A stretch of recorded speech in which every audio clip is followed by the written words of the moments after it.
Growing up, there was a girl who always freaked out the other neighborhood kids. For example, she told all the girls that in the forest behind our house there were dead, bloody people in it. All the kids freaked out and told their parents, which resulted in the dads going to search the forest only to find Hot Pocket wrappers and empty beer bottles. After that, all the neighborhood kids refused to go near her, including me. A few years later, my parents got a divorce.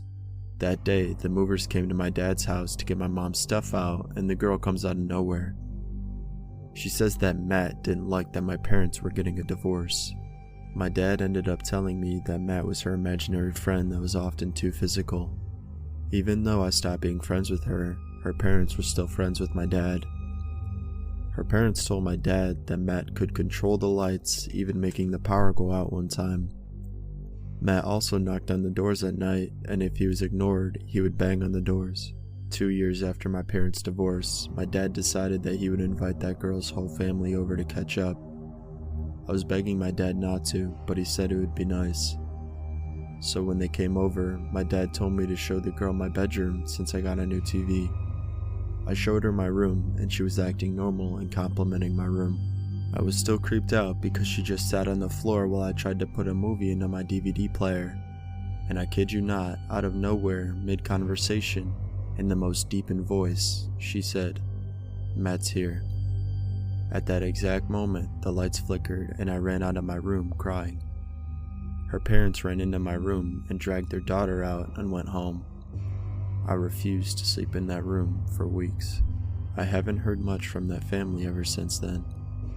I heard that Matt still controlled the lights, but I don't know if he's still around. Even to this day, when a light flickers or a bulb breaks, I still freak out.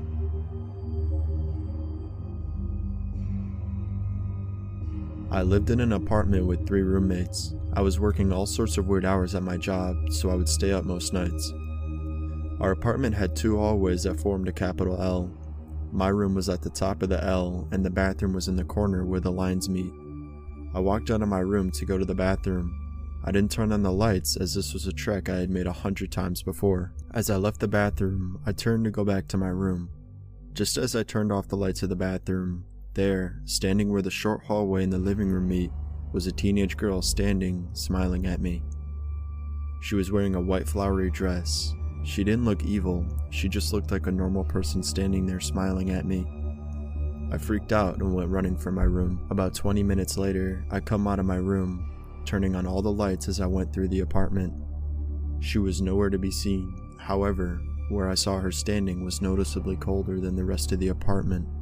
I lived there for about another year and never saw her again. After I had moved out, I was hanging out with my one roommate who had the bedroom at the end of the small hallway right next to the bathroom. We were talking and I told him that I never felt comfortable in the apartment after seeing that girl. To which he responded, "Oh, you saw her too?" We then both described her, finishing off each other's sentences describing her. He had seen her twice. I was indifferent about ghosts before that. Now I believe in them, or I believe in something. It was very creepy, and every time I think about it, the hairs stand up on my arms.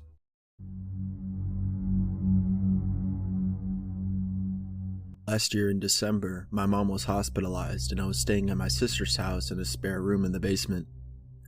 Everything was going pretty okay for the first few nights, but on night 3, everything changed. I couldn't sleep well, and it didn't help that I kept hearing weird noises. There's a closet in the spare room, and that night I could hear movement from it where there should not have been. It almost sounded like someone or something was moving something very heavy and dragging it around. The closet isn't very big, so that's what made it even scarier. But I just thought my mind was playing tricks on me, even though I am a believer and I've had many encounters with the paranormal. I just didn't want to believe it. Anyways, sometimes the dragging noise in the closet would stop for a little bit and then continue. Other times, there would be a scraping sound outside in the tiny basement window. It didn't sound like an animal, it sounded almost metal, like a shovel or something was scraping at the window. I had fallen asleep at some point but woke up to an almost completely dark room, even though there was a nightlight on. I was so scared, but my fear intensified when I saw a very tall man standing in the corner by the window. The man was so tall, his head was almost touching the ceiling. He had torn up clothes, as if they had been through hard times. It looked like he had dark, long hair and a long beard that matched his hair color. He had his arms crossed against his chest, and then the scariest thing happened. He turned his head and looked at me. We made eye contact for several long seconds that felt like an eternity before he vanished and the room became less dark. I looked at my phone to see that it was 4 a.m. I didn't go back to sleep. I didn't see the man again, but I could almost feel like someone was watching me. Later on, I told my sister what had happened and she freaked out. She told me not to tell her husband or daughter though, because they'd be too scared to go downstairs again, which is understandable. I've been down the basement several times now since then, but haven't seen that man again. I don't know who or what he was, but I hope to never experience that again.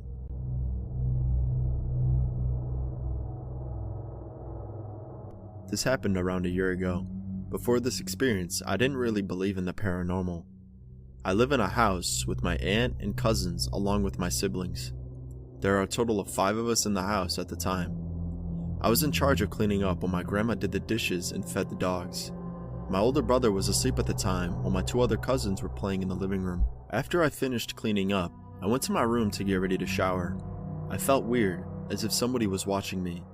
I decided to not pay too much attention to it. I took a shower and heard screeching outside and thought it was a dog. I was a bit creeped out but still went on with my shower. After I finished, I went to the room to change when I felt that weird feeling again. The feeling of someone watching me. I heard my grandma calling my name. Then I looked at the window. I saw a face. I thought it was my aunt playing tricks on me, so I called her out. She yelled back at me from the living room. My whole body felt cold. I looked at the window again. It was still there, staring right at me with those wide eyes. I wasn't able to move or do anything. I was just standing there, and it felt like my feet were glued to the floor. I wasn't able to run or even let out a scream. Her face was rotting, and her eyes looked like they were poking out of her head. I fought myself and ran as fast as I could, grabbing a towel to cover my naked body. I went outside my room and hugged my aunt. My whole body was shaking. I told her about what had happened, and after that she let me sleep in her room with my cousins. I have no idea what was looking at me through my window that day. Since then, I've moved out and have not had an experience like that again.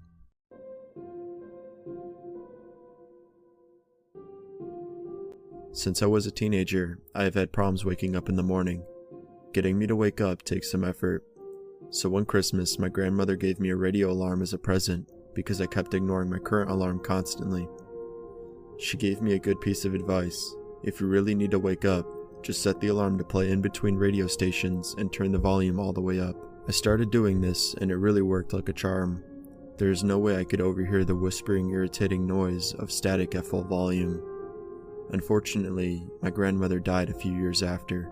Fast forward, it had been a hard week for both me and my wife, and we were sound asleep on a Friday night when suddenly the radio alarm went off. This did not wake me up, but woke my wife up and she could not make it stop. The alarm was set to off and it still kept going. I tried everything and after 10 minutes managed to make it stop somehow. We went back to sleep, but after about 15 minutes the radio started playing again. There was no way to shut the alarm off, so I just pulled the plug and went back to sleep.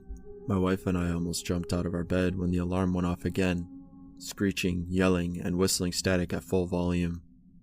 It's hard to describe the feeling somewhere between panic, confusion, and adrenaline flowing through you. I know I pulled the plug.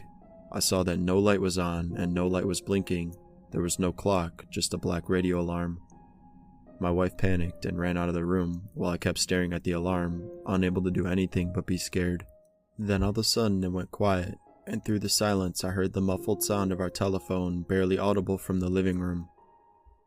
I went to find it and it was my mom calling.